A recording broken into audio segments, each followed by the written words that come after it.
Good morning, students. We have previously discussed that along a transition series, for example, if we take the first transition series from scandium to zinc, the atomic radius initially decreases.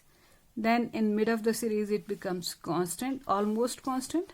And at the end of series, that is when we come to zinc, it again abruptly increases. Okay, but when we move from first transition series to second transition series, there is much difference in atomic radius. Means the atomic radii of elements of second transition series are much larger than that of first transition series. But when we talk about second and third transition series, their atomic radii are almost similar. So again, this is a question. So now the point to be discussed is that atomic radii of second transition series elements are bigger than that of first transition series. वो होने ही थे वैसे कायदे से. Second transition series means ये वाली, first means ये. तो इन अ वे हम क्या कर रहे हैं, सेकंड को फर्स्ट से कंपेयर कर रहे हैं, तो हम डाउन द ग्रुप मूव कर रहे हैं. और down the group atomic radius बढ़ता है. उसके कारण बड़े सिंपल होते हैं कि जब भी आप एक ग्रुप स्कैंडियम से यूट्रियम की तरफ चलेंगे एक स्टेप, तो क्या होगा कि एक नया प्रिंसिपल शेल ऐड हो चुका है. यहाँ पे आउटर मोस्ट 4s चल रहा है आपका और यहाँ पे 5s चलेगा. तो एक नया प्रिंसिपल शेल ऐड हो गया है, इसलिए इट इज क्वाइट ऑब्वियस कि ग्रुप में एटॉमिक रेडियस बढ़ता है, यहाँ भी बढ़ा है. लेकिन 162 पिकोमीटर से यूट्रियम में 180 हो गया, लेंथेनम में 187 हो गया. लेंथेनम में तो ये चीज उतना सीरियसली क्या वैसे दिखी ही नहीं है. लेकिन इस लेंथेनम के बाद आप देखें यहाँ पे टाइटेनियम का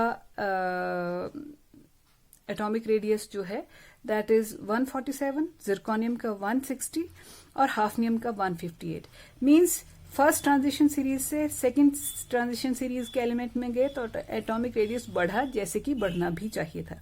लेकिन सेकंड से थर्ड में जा रहे हैं तो बढ़ा नहीं, उल्टा ये थोड़ा सा कम हो गया है. और इन दोनों के एटॉमिक रेडियाई की वैल्यू लगभग सिमिलर है.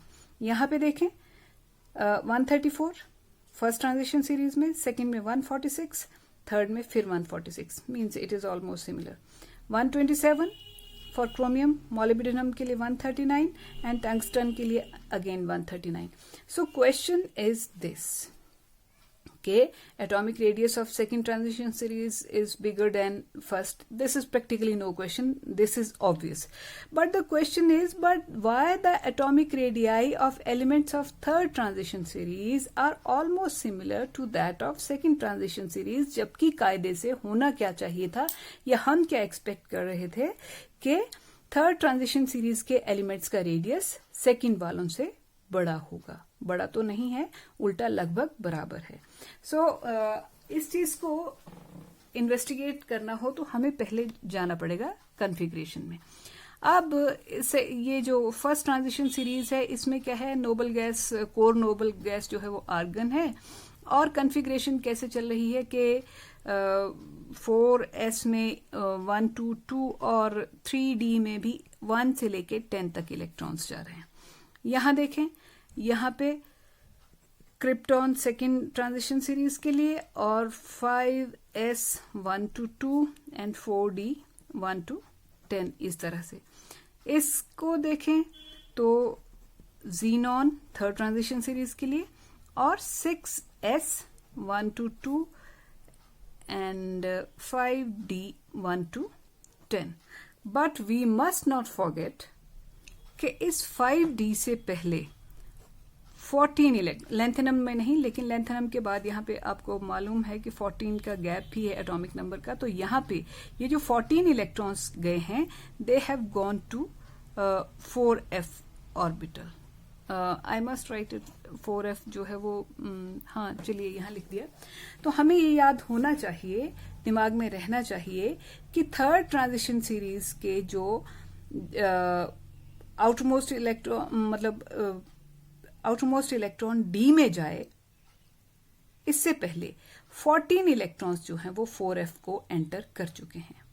मीन्स थर्ड ट्रांजिशन सीरीज का सिचुएशन ऐसी है कि अगर ये न्यूक्लियस है और यहाँ पे आपका fourth principle, first second third आ गया, ये फोर्थ प्रिंसिपल शेल में 14 इलेक्ट्रॉन्स जा चुके हैं, फिफ्थ में आपका ये 5d चल रहा है, sp की बात नहीं मैं कर रही हूँ, मैं सिर्फ d की बात कर रही हूँ फिलहाल, और ये आपका 6s। तो एटॉमिक रेडियस तो इसके और इसके डिस्टेंस पे डिपेंड करेगा, लेकिन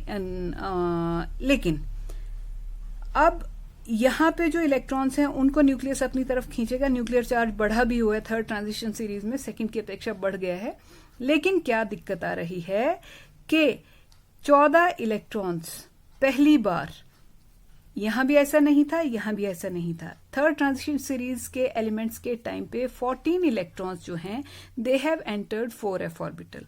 अब न्यूक्लियर चार्ज को ये बाहर जाने से बिल्कुल भी स्क्रीन नहीं कर पा रहे हैं। They are giving very poor screening effect. किस कारण? Due to very diffused shape of 4f orbital. ये पुअर स्क्रीनिंग इफेक्ट वाली बात हमने d ऑर्बिटल के लिए भी की थी कि d ऑर्बिटल के इलेक्ट्रॉन्स जो हैं वो पुअर स्क्रीनिंग इफेक्ट देते हैं, लेकिन f ऑर्बिटल के इलेक्ट्रॉन्स जो हैं वो d से भी पुअर हैं। इसलिए मैं वेरी पुअर स्क्रीनिंग इफेक्ट कह रही हूं, एंड f ऑर्बिटल की शेप जो है उसके लिए वर्ड यूज कर रही हूं वेरी डिफ्यूज शेप। डी वालों के लिए मैंने पुअर स्क्रीनिंग इफेक्ट कहा था और डिफ्यूज शेप कहा था, तो एफ वाले जो हैं वो इससे भी बुरी स्क्रीनिंग इफेक्ट देंगे। और एफ में कम इलेक्ट्रॉन भी नहीं जाते, जाते भी 14 हैं। तो जब 14 इलेक्ट्रॉन्स आपके डिसलॉयल हो गए, इन अ वे ये क्या कर रहे हैं, न्यूक्लियस की पावर को बाहर जाने से नहीं रोक रहे हैं। इनको इलेक्ट्रॉन्स का साथ देना था, ये इलेक्ट्रॉन्स का साथ नहीं दे रहे हैं, ये किसके साथ मिल गए, न्यूक्लियस के साथ। न्यूक्लियस की पावर बाहर जा रही है तो जाने दो, ये नहीं रोक रहे हैं। जब ये नहीं रोक पा रहे हैं तो उसका प्रेशर किस पे आएगा, 6s के ऊपर न्यूक्लियस का बहुत ज्यादा प्रेशर आ जाएगा, और न्यूक्लियस क्या करेगा, 6s को अंदर की तरफ स्क्वीज कर देगा काफी ज्यादा, लाइक दिस। तो कौन डिसलॉयल हुआ इस बार, 14 इलेक्ट्रॉन जो 4f में गए वो बेहद डिसलॉयल साबित हुए, और उस कारण जो था न्यूक्लियस बेहद पावरफुल हो गया। और फिर न्यूक्लियस ने क्या किया, लास्ट ऑर्बिट मतलब लास्ट शेल को अपनी तरफ अंदर को बहुत ज्यादा स्क्वीज कर दिया, और साइज क्या था, थर्ड ट्रांजिशन इतना स्क्वीज कर दिया कि थर्ड ट्रांजिशन सीरीज के एलिमेंट्स का साइज सेकंड ट्रांजिशन सीरीज के लगभग बराबर ले आया। वाई? क्योंकि ये 14 धोखेबाज इलेक्ट्रॉन 4f ऑर्बिटल में चले गए थे। डोंट यूज सच वर्ड्स, ये तो मैं जस्ट कॉमन एग्जांपल कि आप किसी चीज को प्रॉपर्ली याद रख सकें, इसलिए ऐसे लाइफ से रिलेटेड वर्ड्स यूज कर रही हूँ।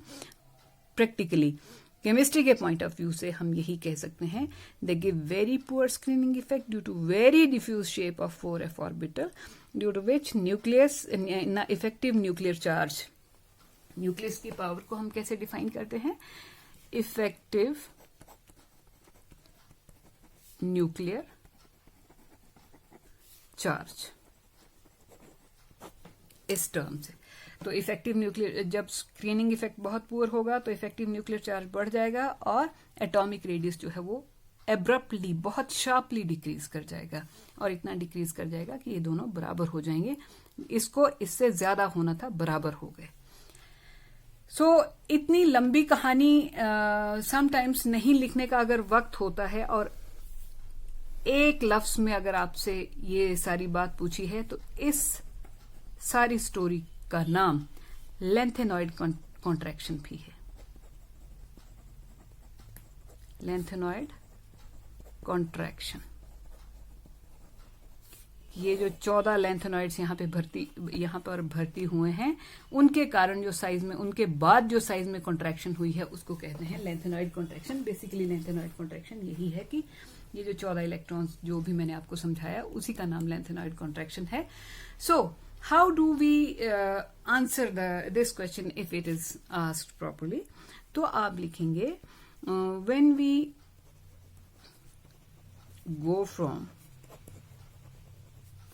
first to second transition series, the size increases due to addition of new principal shell.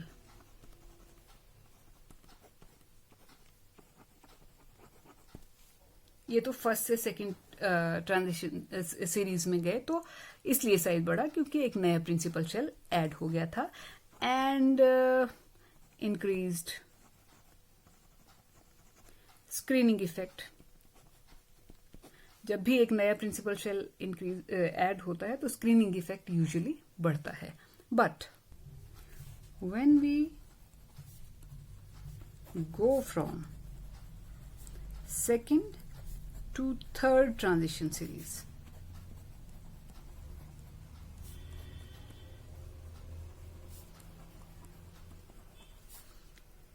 (14) electrons enter 4f orbital,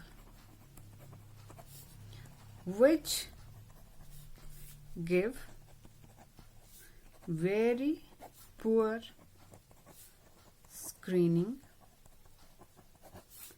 effect due to diffused shape of 4f orbitals, and the effective nuclear charge increases. Therefore, the atomic radii of third transition TS लिख रही हूँ transition series elements are get decreased and is almost